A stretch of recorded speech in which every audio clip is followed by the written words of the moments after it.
ಈ ವಾಲ್ಮೀಕಿ ಹಗರಣದ ಕೇಸ್ ಏನಿದೆ ಅಂದರೆ CBIಗೆ ಹೋಗಬೇಕಾ ಬೇಡವಾ ಅಂತ ಏನು ನಡೀತಾ ಇದೆ. ಅದಕ್ಕೆ ಹೈಕೋರ್ಟ್ ಅದನ್ನು ಆಲಿಸಿದೆ. ಮೇ 30ಕ್ಕೆ ವಿಚಾರಣೆಯನ್ನು ಮುಂದಕ್ಕೆ ಹಾಕಿದೆ. ನೋಡ್ಬೇಕೇನಾಗುತ್ತೋ. ಈ ಮಧ್ಯೆ ರಾಜ್ಯಪಾಲರ ವರದಿ ಕೇಳ್ತಿದ್ದಾರಲ್ಲ, ರೀಡು ಕೊಡ್ರಿ, ಕ್ಯಾಪಣ್ಣ ಕೊಡ್ರಿ, ರೀಡು ಕೊಡ್ರಿ ಅಂತ. ಅದಕ್ಕೆ ಸರ್ಕಾರದವ್ರು ನೋಡಬೇಡೋಣ, ಸ್ವಲ್ಪ ದಿನ ತಡೆಯೋಣ, ಅದೇನು ಮಾಡ್ತಾರೆ ನೋಡೋಣ ಅಂತ ನಾವು ಅವ್ರ ತೀರ್ಮಾನಕ್ಕೆ ಬಂದಿದ್ದಾರಂತೆ. CT ರವಿ ಏನೋ ಗವರ್ನರ್ ಕರೆಸ್ಕೊಂಡು ಮಾತಾಡಿದಾರಂತೆ. ಗವರ್ನರ್ ಅವ್ರನ್ನ ಕರೆಸ್ಕೊಂಡು ದೂರು ಕೊಟ್ಟಿದ್ದಾರೆ. ಅದಕ್ಕೆ ಆಲ್ ರೈಟ್, ನೋಡೋಣ ಅದೇನೇನಾಗುತ್ತೋ, ಏನೋ ಒಂದು ಆಗತ್ತೆ. ಎಸ್, ತಿರುಪತಿ ಲಡ್ಡು ವಿಚಾರದಲ್ಲಿ ಯಾರೇನು ಹೇಳಿದ್ದಾರೆ ನೋಡ್ಬಿಡೋಣ. ಸಿದ್ದರಾಮಯ್ಯನವರೇನೋ ಮಾತಾಡಿದಾರಲ್ಲ? ಇಲ್ಲ ಸರ್, ಇಲ್ಲ. ಹಂಗಾರೆ ಸರಿ, ಮುಂದಕ್ಕೆ ಹೋಗೋಣ. ತಿರುಪತಿ ಲಡ್ಡು ವಿಚಾರದಲ್ಲಿ ಧಾರ್ಮಿಕ ಪ್ರಕ್ರಿಯೆಗಳ ಮೂಲಕ ದೋಷ ಅಪಚಾರ ನಿವಾರಣೆಯನ್ನ ನಿನ್ನೆಯಷ್ಟೇ ಮಾಡಿ ಮುಗಿಸಲಾಗಿತ್ತು. ಇನ್ನು ರಾಜಕೀಯ ಮಾತ್ರ ನಿಂತಿಲ್ಲ. ದೇವಾಲಯಗಳ ವಿಚಾರದಲ್ಲಿ ಕಳೆದ ಸರ್ಕಾರ ಜನರ ಭಾವನೆಗಳಿಗೆ ಧಕ್ಕೆ ತರುವ ಕೆಲಸ ಮಾಡಿದೆ. ಜಗನ್ ತಿರುಪತಿ ತಿಮ್ಮಪ್ಪನ ಮೇಲೆ ನಂಬಿಕೆ ಇದೆಯಾ ಇಲ್ವಾ ಅನ್ನೋದನ್ನು ಹೇಳಬೇಕು ಅಂತ ಚಂದ್ರಬಾಬು ಅವರು ಸವಾಲು ಹಾಕಿದ್ದಾರೆ. ಇನ್ನು DCM ಪವನ್ ಕಲ್ಯಾಣ್ ಅವರಂತೂ YSRCP ನಾಯಕರು ಸನಾತನ ಧರ್ಮದ ತಂಟೆಗೆ ಹೋಗಬಾರದು ಅಂತ ಎಚ್ಚರಿಕೆ ಕೊಟ್ಟಿದ್ದಾರೆ. ಇದೇ ವೇಳೆ ಪ್ರಾಯಶ್ಚಿತವಾಗಿ ದೇಗುಲವನ್ನ ಶುದ್ಧೀಕರಣ ಮಾಡಿದ್ದಾರೆ. ಇಂತಹ ಆರೋಪ ಮಾಡೋದು ಬಿಟ್ಟು TTD ಲಡ್ಡು ಆರೋಪದ ಬಗ್ಗೆ ಸಮಗ್ರ ತನಿಖೆ ನಡೆಸಲಿ ಅಂತ YSRCP ಕೋರಿದೆ. ಕಳೆದ ವಾರಕ್ಕೆ ಹೋಲಿಕೆ ಮಾಡಿದ್ರೆ ಈ ವಾರ ತಿರುಪತಿ ದೇಗುಲಕ್ಕೆ ಬರುವ ಭಕ್ತರ ಸಂಖ್ಯೆ ಹೆಚ್ಚಾಗಿದೆ. ಆಮೇಲೆ ಇಂಪಾರ್ಟೆಂಟ್ ಮ್ಯಾಟ್ರ್ ಹೇಳಲಿಲ್ಲ ನೀವು. ಲಡ್ಡು ಸರ್ 2 ಟ್ರಕ್ಕಲ್ಲಿ ಹೋಗಿದೆ KMF ತುಪ್ಪ. ಹೌದು, 2 ಲಾರಿಲಿ ಹೋಯ್ತಂತೆ ತುಪ್ಪ. ಈಗ ಆಮೇಲೆ ಲಡ್ಡು ಸೈಜ್ ಇದೆಯಲ್ಲ, ಅದು 84 ಗ್ರಾಮಿಂದ 86ರಿಂದ 100 ಗ್ರಾಮ್ಗೆ ಹೆಚ್ಚಿಸ್ಬಿಟ್ಟಿದಾರಂತೆ. ಯಾಕೆ ಜಗನ್ನ ಪ್ರಶ್ನೆ ಕೇಳಿದ್ದಾರೆ ಇವರು ಚಂದ್ರಬಾಬು ಅಂದರೆ, ಜಗನ್ನು ಐ ಥಿಂಕ್ ಈಸ್ ಇದು ಕ್ರಿಶ್ಚಿಯಾನಿಟಿ ಪ್ರಾಕ್ಟೀಸ್ ಮಾಡೋದವರು. ಹಾಗಾಗಿ ತಿರುಪತಿಲಿ ಅದೊಂದಿದೆ, ಹಿಂದೂ ಧರ್ಮದ ಇದರ ಬಗ್ಗೆ ನಂಬಿಕೆ ಇದ್ದವರು ಇರಬೇಕದು ಅಂತ ಇದೆ. ಅದಕ್ಕೆ ಅದನ್ನು ಕೇಳಿದ್ದಾರೆ ಪ್ರಶ್ನೆ. ಅವ್ರು ಹೇಳಿದ್ರಾಯ್ತು. ನನಗೆ ತಿಮ್ಮಪ್ಪನಲ್ಲಿ ಅಲ್ಲೆಷ್ಟು ಭಕ್ತಿ ಇದೆಯೋ ಇಲ್ಲೂ ಅಷ್ಟೇ ಭಕ್ತಿ ಇದೆ, ನಂಗೆ ತಿರುಪತಿ ಇದೆ ನಂಬಿಕೆ ಅಂತ ಹೇಳಬೇಕು. ಈಕ್ವಲ್ ಆಗಿದೆ ಅಂತ. ಉತ್ತರ ಭಾರತೀಯರು ಅಂದರೆ ಬೆಂಗಳೂರು ಇದ್ದರೆ ಮಾತ್ರ ಬೆಂಗಳೂರು, ಇಲ್ಲದಿದ್ದರೆ ಬೆಂಗಳೂರು ಖಾಲಿ ಆಗಿಬಿಡುತ್ತೆ. ಕೋರಮಂಗಲದ ಪಬ್ಗಳೆಲ್ಲ ಖಾಲಿ ಹೊಡೆಯುತ್ತೆ ಅಂತ ಅದು ಯಾರೋ ಇನ್ಸ್ಟಾಗ್ರಾಮ್ನ ಹೆಣ್ಮಗಳು ಯಾರೋ ಒಂದು ಸುಗಂಧ ಶರ್ಮಾ ಅಂತ ಯಾರೋ ಹೇಳಿದ್ರಂತೆ. ಮೇಡಮ್, ಏನು ರಸ್ತೆ ಖಾಲಿ ಆಗತ್ತೆ ಅಂದಿದ್ರು ನಾನು ಓಕೆ ಅಂದ್ಬಿಡ್ತಿದ್ದೆ. ನಮ್ಮ ಆಟೋ ರಿಕ್ಷಾಗಳಿಗೆ ಪ್ಯಾಸೆಂಜರ್ ಸಿಕ್ಕಲ್ಲ ಅಂದಿದ್ರು ಏನೋ ಇರ್ಬೋದೇನಪ್ಪ ಅಂತಿದ್ದೆ. ರೀ, ನಿಮ್ಗೆ ಇನ್ಯಾವುದು ಕಾಣ್ಲಿಲ್ವೇನ್ರಿ ಜಾಗ ಖಾಲಿ ಆಗಕ್ಕೆ? ಒಬ್ಬೇ ಬೇಕಿತ್ತ? ಆಮೇಲೆ ಅಲ್ಲಿ ನಮ್ಮ ಸಂಸ್ಕೃತಿಯ ಡ್ಯಾನ್ಸ್ ಇದೆಲ್ಲ ಇರಲ್ಲ ಅಂತ ಏನೋ ಲೆಕ್ಕಾಚಾರ ನಿಮ್ಮದು. ಏನೋ ಜನ ತಿರುಗಿ ಬಿದ್ದಿದ್ರು, ಇನ್ನೇನು ಮಾಡ್ತಾರೆ ಬೇಡದೆ. ಈಗ ಆಕೆ ಅವ್ರ ಸಂಸ್ಥೆ ಕೆಲಸದಿಂದ ತೆಗೆದುಬಿಟ್ಟಿದ್ಯೋ ಏನೋ ಆ ಥರ ಏನೋ ಆಗ್ಬಿಟ್ಟಿದ್ಯಾ ಅಂತ. ಹಾಂ, ಈಗ ಅವ್ರದ್ದು ಅದು ಖಾಲಿ ಮಾಡ್ಬೇಕು. ಖಾಲಿ ಯಾಕೆ ಮಾಡ್ತಾರೆ? ಇನ್ನೊಂದು ಕೆಲಸ ಹುಡುಕತ್ತಾರೆ. ಅಲ್ಲ, ಇಲ್ಲಿರಕ್ಕೆ ಯೋಗ್ಯ ಇಲ್ಲ ಅಂದಮೇಲೆ ಇನ್ನೇನಕ್ಕೆ ಇರಬೇಕು? ಅಲ್ಲ, ಅವ್ರು ತೀರ್ಮಾನ ಮಾಡಬೇಕು.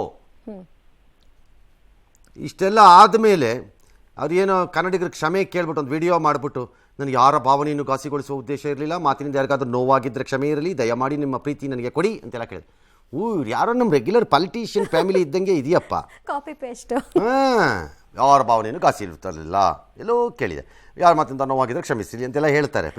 ಪ್ರೀತಿ ಕೊಡಿ ಅಂತ ಕೇಳಿದಿರಲ್ಲ. ಬೆಂಗಳೂರು ಕರ್ನಾಟಕ ಹೊರಗಡೆಯಿಂದ ಬಂದವರು ಯಾವಾಗಲೂ ಕೊಟ್ಟಿರೋದೇ ಪ್ರೀತಿ.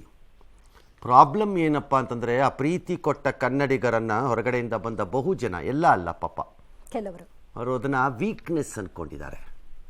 ಅದು ನಮ್ಮ ಸಿಟಿಯ ಪ್ರಾಬ್ಲಮ್ಮು. ನಮ್ಮಲ್ಲಿ ಯಾವತ್ತೂ ನಾವು ದುರಭಿಮಾನಿಗಳ ಕನ್ನಡ ಕಲೀರಿ ಅಂತ ಹೇಳ್ತಾರೆಯೇ ಹೊರತು ಕನ್ನಡದ ಪಂಡಿತರಾಗಿ ನೀವು ಇಲ್ಲಿಗೆ ಬಂದು ಅಂತ ಯಾವತ್ತೂ ಹೇಳಿಲ್ಲ ಕನ್ನಡಿಗರು.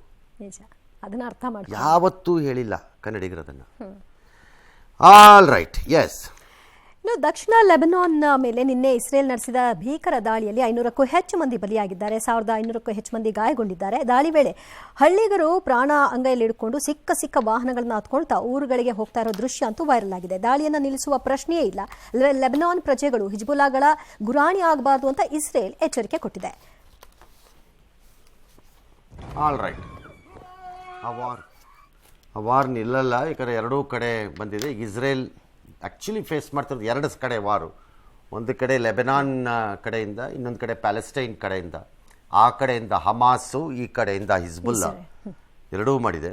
ಭಾಳ ವಿಚಿತ್ರ ಅಂತಂದರೆ, ಈ ಯುದ್ಧ ನಿಲ್ಲಬೇಕು, ಯುದ್ಧದಲ್ಲಿ ಅನ್ಯಾಯ ಆಗ್ತಿದೆ, ಅಮಾಯಕರಿಗೆ ಪ್ರಾಣ ಹೋಗ್ತಿದೆ, ಎಲ್ಲ ನಿಜ. 2 ಡಿಕ್ಲೇರ್ಡ್ ಟೆರರಿಸ್ಟ್ ಆರ್ಗನೈಸೇಷನ್ಗಳು, ಎರಡೂ. ವಿಚಿತ್ರ ಅಂದರೆ ಕಂಟ್ರೋಲ್ ಮಾಡೋಕ್ಕಾಗೋದು ಏನೂ ಇಲ್ಲ, ಅದು ನಿಲ್ಲಲ್ಲ ಅದು ಸದ್ಯಕ್ಕೆ ಅಂತ ಕಾಣುತ್ತಪ್ಪ ಮೇಲ್ನೋಟಕ್ಕೆ. ಗೊತ್ತಿಲ್ಲ ಇದು ಏನಾಗುತ್ತೋ ಏನೋ, ಅಲ್ಟಿಮೇಟ್ಲಿ ಎಲ್ಲಿಗೆ ಹೋಗುತ್ತೆ we have no idea. Because Iran ಏನು ಪಾತ್ರ ವಹಿಸುತ್ತೋ, ಏನು ಮಾಡುತ್ತೋ. ಇರಾನ್ಗೂ ಅಷ್ಟೇ ಭಯ ಇದೆ, ಅಲ್ಲಿ ನ್ಯೂಕ್ಲಿಯರ್ ಪ್ಲ್ಯಾಂಟ್ಸ್ ಇದೆ. ಯಾವತ್ತಿ ಇಸ್ರೇಲ್ನವ್ರು ಬಂದುಬಿಟ್ಟು ಡಬಕ್ಕಂತ ಅದರ ಮೇಲೆ ಏನಾದ್ರು ಹೆಚ್ಚು ಕಮ್ಮಿ ಮಾಡಿಬಿಟ್ಟಾರಂತ ಅದಕ್ಕೂ ಭಯ ಇರುತ್ತೆ. ಸ್ಟಿಲ್ ಈ ಯುದ್ಧ ಅಂತೂ ನಿಲ್ಲೋ ಲಕ್ಷಣ ಇಲ್ಲ ಸದ್ಯಕ್ಕೆ. ಮಹಾರಾಷ್ಟ್ರದ ಬದಲಾಪುರದಲ್ಲಿ ಬಾಲಕಿ ಮೇಲೆ ಲೈಂಗಿಕ ದೌರ್ಜನ್ಯ ಎಸಗಿದ್ದ ಒಬ್ಬ ಅಕ್ಷಯ್ ಅಂತ ಒಂದು ಪೊಲೀಸರು ಎನ್ಕೌಂಟರ್ ಮಾಡಿಬಿಟ್ಟಿದ್ದಾರೆ. ಜನ ಎಲ್ಲ ಫುಲ್ ಖುಷಿ, ಏನು ಸ್ವೀಟೆಲ್ಲ ಹಂಚ್ಕೊಂಡೆಲ್ಲ ಮಾಡ್ಕೊಂಡು ಖುಷಿಯಾಗಿದ್ದಾರೆ. ಬಟ್ ಈ ಮಹಾರಾಷ್ಟ್ರ ನೆಮ್ಮದಿ ನೆಟ್ಟಿಸರು ಬಿಟ್ಟಿದೆ, ಆದರೆ ಇಂಡಿಯಾ ಒಕ್ಕೂಟ ಮಾತ್ರ ಶೋಕ ವ್ಯಕ್ತಪಡಿಸಿದೆಯಂತೆ. ಯಾಕೆ? ಅತ್ಯಾಚಾರಿ ಬಚಾವ್ ಮಾಡೋಕೆ ಅವನು ಹೊಡೆದಾಕ್ಬಿಟ್ಟಿದ್ದಾರೆ ಅಂತ ಆರೋಪ. ಅಲ್ಲಿ ಎಲೆಕ್ಷನ್ ಇದೆ, ಮಾಡಬೇಕಲ್ಲ, ಈ ಥರನೇ ಇರುತ್ತೆ ಅದು ಮೋಸ್ಟ್ಲಿ. ಹೊಡೆದಾಕದೇ ಇದ್ದಿದ್ರೆ ಅವನೇನಾದ್ರು ಸಿಕ್ಕಾಕೊಳ್ಬಾರ್ದಾಗಿತ್ತು. ವ್ಯರ್ಥ ಸರ್ಕಾರ, ಆ ಅತ್ಯಾಚಾರಿ ಆರೋಪ ಹಿಡಿಯೋಕ್ಕಾಗಿಲ್ಲ ಇವ್ರ ಕೈಯಲ್ಲಿ ಅಂತಾರೆ. ಹಾಗಂದ್ರೆ ಹಂಗೆ ನಮ್ಮ ದೇಶದ ಸಮಸ್ಯೆ ಗೊತ್ತಲ್ಲ, ಹೌದು. ಕರಿ ಅಂದ್ರೆ ಕರೀನಾ, ಹಂಗಂದ್ರೆ ಬಿಳಿ ಏನಾಯ್ತು ಹೌದು ಸರ್? ಅದು ಬಿಳಿ ಸರ್, ಬಿಳಿನಾ ಕರಿ ಏನು ಮಾಡ್ತೀಯಾ ಅಂತಾರೆ. ಎಲ್ಲದಕ್ಕೂ ಕ್ವಶನ್ ಮಾಡಿ ಏನು ಬೇಕಾದ್ರೂ ಮಾಡ್ಬೋದು. ಇನ್ನು ಇತ್ತೀಚೆಗೆ ದೇಶದ ವಿವಿಧೆಡೆ ರೈಲು ಹಳಿ ಸ್ಫೋಟಕ್ಕೆ ಸಂಚು ನಡೆದಿತ್ತು. ಎನ್ಐಎ ತನಿಖೆಯನ್ನು ಕೈಗೆತ್ತಿಕೊಂಡಿತ್ತು. ಸೂರತ್ನಲ್ಲಿ ನಡೆದ ಇಂತಹ ಸಂಚಿನ ಹಿಂದೆ ರೈಲ್ವೆ ಸಿಬ್ಬಂದಿಯೇ ಇರೋದು ಬೆಳಕಿಗೆ ಬಂದಿದೆ. ರೈಲ್ವೆ ಉದ್ಯೋಗಿ ಸುಭಾಷ್ ಪೊದ್ದಾರ್ ಮತ್ತು ಇತರೆ ಮೂವರು ರಿವಾರ್ಡ್ ಮತ್ತು ಬಡ್ತಿ ಆಸೆಗಾಗಿ ಹಳಿಯ 71 ಫಿಶ್ ಪ್ಲೇಟ್ ತೆಗೆದು ತಾವೇ ದೂರನ್ನ ಕೊಟ್ಟಿದ್ದಾರೆ. ಆದರೆ ರೈಲ್ವೆ ಹಳಿಯ ಫಿಶ್ ಪ್ಲೇಟ್ ತೆಗೆಯುವುದು ಅಷ್ಟು ಸುಲಭವಲ್ಲ. ಹೀಗಾಗಿ ಇದೇ ಅನುಮಾನದ ಮೇಲೆ ಎನ್ಐಎ ತನಿಖೆ ನಡೆಸಿದಾಗ ಈ ಮೂವರು ಸಿಕ್ಬಿದ್ದಿದ್ದಾರೆ. ಇದೀಗ ಇವರ ವಿಚಾರಣೆ ನಡೆದಿದೆ. ಇದರ ಮಧ್ಯೆ ಬಂಗಾಳದಲ್ಲಿ ಕೂಡ ಗೂಡ್ಸ್ ರೈಲೊಂದು ಹಳಿ ತಪ್ಪಿ 5 ಬೋಗಿಗಳು ಉರುಳಿವೆ. ರಾಜ್ಯದ ವಿವಿಧೆಡೆ ವರ್ಣ ಅಬ್ಬರಿಸಿದ್ದಾನೆ. ಉತ್ತರ ಕರ್ನಾಟಕದಲ್ಲೂ ಆಗಿದೆ. ಬೀದರ್ನಲ್ಲಂತೂ ವಿಪರೀತ ಅವಾಂತರ. ಜಿಲ್ಲಾ ಉಸ್ತುವಾರಿ ಮಂತ್ರಿ ಖಂಡ್ರೆ ಅವ್ರದ್ದು ಕಚೇರಿ ಎಲ್ಲ ಜಲಾವೃತವಾಗಿದೆಯಂತೆ. ಸಿಕ್ಕಾಪಟ್ಟೆ ನೀರು, ಪ್ರಮುಖ ರಸ್ತೆಗಳೆಲ್ಲ ಕೆರೆ ಅಂತ ಆಗೋಗಿದೆ. ವಿಜಯಪುರದಲ್ಲೂ ಅದೇ ಪರಿಸ್ಥಿತಿ, ಬಬಲೇಶ್ವರದಲ್ಲೂ ಅದೇ. ಡೋಣಿ ನದಿ ಉಕ್ಕಿ ಹರಿತಾ ಇದೆ. ಕಲಬುರಗಿನಲ್ಲೂ ಸಿಕ್ಕಾಪಟ್ಟೆ ಮಳೆ, ಸಿಡಿಲೆಲ್ಲ ಬಡ್ದಿದೆ.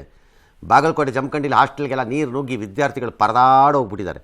ರಾಮನಗರ, ದಾವಣಗೆರೆ ಎಲ್ಲ ಕಡೆ, ಬೆಂಗಳೂರಲ್ಲೂ ಮಳೆ ಬಂತು. ಇವತ್ತು ಸುಮಾರು ಮಳೆ ಆಗಿದೆ ಇವಾಗ ಅಲ್ವಾ? ಎಸ್. ಇನ್ನು ಆದಿಚುಂಚನಗಿರಿಯಲ್ಲಿ ನಿನ್ನೆಯಿಂದ ಜಾನಪದ ಕಲಾಮೇಳ ನಡೀತಾ ಇದೆ. ಇವತ್ತು ವಿವಿಧ ಕ್ಷೇತ್ರಗಳ ಸಾಧಕರಿಗೆ ಚುಂಚಶ್ರೀ ಪ್ರಶಸ್ತಿ ಪ್ರದಾನ ಮಾಡಲಾಯಿತು.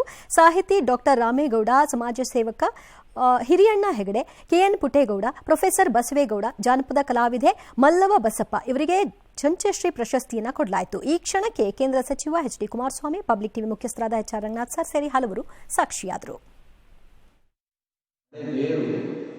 ಹೊಸ ಚಿಗುರು ಮಂಕುತಿಮ್ಮ, ಜನಪದ ಹಳೆಯ ಬೇರು, ಆಧುನಿಕ ವಿಜ್ಞಾನ ತಂತ್ರಜ್ಞಾನ ಹೊಸ ಚಿಗುರು. 4.5 ಬಿಲಿಯನ್ ಇಯರ್ಸ್ ಅಷ್ಟು ವಯಸ್ಸಾಗಿರ್ತಕ್ಕಂಥ ಈ ಭೂಮಿಯ ಮೇಲಿನ ಸ್ಥಿರವಾದ ಬದುಕಿನ ಬಗೆಗೆ ಗುರುಜಿ ಕನಸು ಕಂಡು ಜನಪದವನ್ನು ಬೇರನ್ನು ಉಳಿಸ್ತಕ್ಕಂಥ ಕೆಲಸವನ್ನು ಮಾಡಿ ಇವತ್ತಿಗೂ ಕೂಡ ಜನಪದದ ಹಾಡುಗಳನ್ನು ಕೇಳೋದು ಅಂತಂದ್ರೆ ನೊಂದ ಮನಸ್ಸಿಗೆ ಸಾಂತ್ವನವನ್ನು ನೀಡುತ್ತೆ. ಮಹಿಳೆಯರಿಗೆ ವೇತನ ಸಹಿತ ಮುಟ್ಟಿನ ರಜೆ ನೀಡಬೇಕು ಅನ್ನೋದು ವಿಶ್ವಸಂಸ್ಥೆ ವೇದಿಕೆಯಲ್ಲಿ ಭಾರತದ ರಂಜಿತಾ ಪ್ರಿಯದರ್ಶಿನಿ ಅನ್ನೋರು ಧ್ವನಿ ಎತ್ತಿದ್ದಾರೆ. ಅವ್ರು ಕೊಡಬೇಕು ರಜೆ ಸಹಿತ, ನೀವು ಅವ್ರ ವೇತನ ಕಡಿತ ಆಗತ್ತೆ ಅಂತ ಎಂದು ಆಲೋಚಿಸದೆ ರಜೆ ತೆಗೆದುಕೊಳ್ಳೋದಕ್ಕೆ ಸಾಧ್ಯ ಅಂತೆಲ್ಲ ಹೇಳಿದ್ದಾರೆ ಅವರು. ಅಂದರೆ ವೇತನ ಕಡಿತ ಆಗುತ್ತೆ ಅಂತ ರಜಾ ತಗೊಳಕ್ಕಾಗಲ್ಲ ಅಂತ. ಅಂದರೆ ಹಂಗೆ ಮಾಡ್ಕೊಂಬಿಟ್ಟು ಅವ್ರು ತಗೊಳ್ಳೋದೇ ಇರ್ತಾರೆ, ಕಷ್ಟಪಡ್ತಾರೆ ಅಂತನಾ? ಓಕೆ ಕಾರ್ಯಕ್ರಮದಲ್ಲಿ ಹೇಳಿದ್ದಾರೆ, ಅಲ್ಲೇ ಹೇಳಿದಾರಾ? ಸರ್. Okay, all right.